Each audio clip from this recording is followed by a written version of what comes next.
देव के 5 महाउपाय।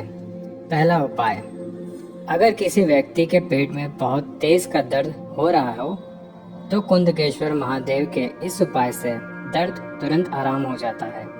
आपको अपने रसोई घर में जहां पानी का स्थान है, यानी जहां आप पानी का मटका या बाल्टी रखते हैं, उस जगह आप एक कटोरी या ग्लास लेकर उसमें थोड़ा सा जल डाल लें और वहीं खड़े होकर कुंदकेश्वर महादेव का थोड़ी देर स्मरण करें। कम से कम 7 बार जरूर करें। उसके बाद भोलेनाथ का स्मरण करके उसी जल को जिस व्यक्ति के पेट में दर्द हो रहा है उसे पिला दें। 10 से 15 मिनट में दर्द में आराम लगना शुरू हो जाएगा। दूसरा उपाय, जो व्यक्ति कैंसर, लीवर, किडनी, सोराइसिस, त्वचा रोग या कोई अन्य बीमारी से पीड़ित है तो उसे हर रोज भगवान शंकर के मंदिर में जाकर शिवलिंग पे 1 लोटा जल कुंदकेश्वर महादेव के नाम से समर्पित करना चाहिए और साथ ही जलाधारी वाली जगह से जल लेकर कुंदकेश्वर महादेव के नाम से आचमन करना चाहिए। ऐसा करने से धीरे धीरे उसके शरीर के सभी रोग समाप्त होने लगते हैं। इस उपाय से किडनी डायलिसिस भी बंद हो जाती है। तीसरा उपाय, अगर कोई व्यक्ति किसी ऐसे रोग से पीड़ित है जो उसका पीछा ही नहीं छोड़ रहा हो तो 1 लोटा जल और 1 बेलपत्र शंकर भगवान के मंदिर में लेकर जाएं और कुंदकेश्वर महादेव के नाम से बेलपत्र शिवलिंग पर समर्पित करें। ध्यान रहे कि बेलपत्र की डंडी का मुख अशोक सुंदरी की ओर होना चाहिए। इसके बाद 1 लोटा जल धीरे धीरे करके उस बेलपत्र पर समर्पित करें। अपने मन की कामना कहते हुए जहाँ से जल नीचे गिरता है वहाँ से थोड़ा सा जल एक पात्र में उठाकर घर ले आएं और उस जल का आचमन करें। इस उपाय से रोग धीरे धीरे करके हमेशा के लिए समाप्त होने लगता है। चौथा उपाय, अगर कोई व्यक्ति बहुत समय से दवा खा रहा लेकिन वो दवा उसे असर नहीं कर पाया तो उसे अपनी दवा खाने से पहले एक बार कुंदकेश्वर महादेव का स्मरण करके बाबा से विनती करना है कि हे बाबा, यह दवा मेरे शरीर को लगने लगे। इसके बाद दवा खाएं।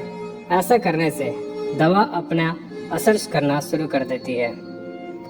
पांचवा उपाय, अगर आपको किसी भी रोग बीमारी की जांच कराने जाना हो या ऑपरेशन के लिए जाना हो या मान लें कि आपके मन में किसी बड़ी बीमारी होने का डर लगा रहता है तो कुंदकेश्वर महादेव के नाम का स्मरण करना चाहिए।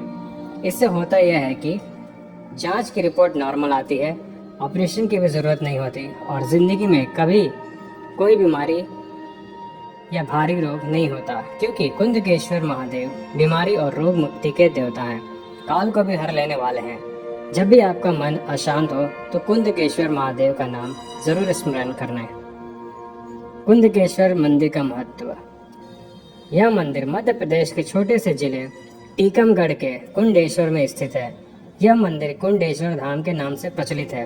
हिंदू धार्मिक पुराणों की माने तो 12 महत्वपूर्ण शिवलिंग में बेशक कुंडेश्वर धाम में मौजूद शिवलिंग का नाम ना आता हो, मगर इस शिवलिंग को 13वीं सिद्ध शिवलिंग के रूप में पूजा जाता है।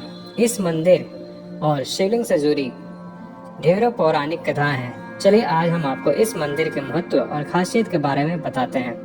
ऐसी मान्यता है कि शिवलिंग बेहद प्राचीन है और द्वापर युग में दैत्य राजा बाणसूर की पुत्री उषा यहाँ मौजूद कुंड में स्नान करने आती थी और फिर भगवान शिव की पूजा करती थी।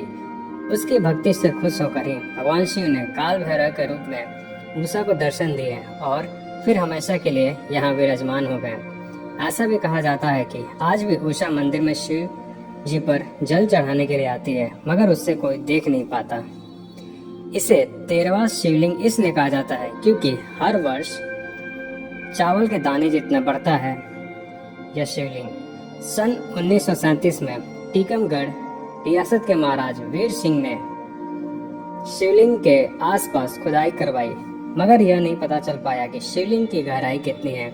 ऐसे में यह ऊपर और नीचे दोनों जगह से चावल के दाने जितना आकार में प्रति वर्ष बढ़ती जा रही है। कुंडेश्वर में मौजूद इस मंदिर में जो शिवलिंग है वह पंचमुखी है। पंचमुखी शिवलिंग के 5 मुख होते हैं। ऐसा ही एक शिवलिंग अयोध्या में भी है।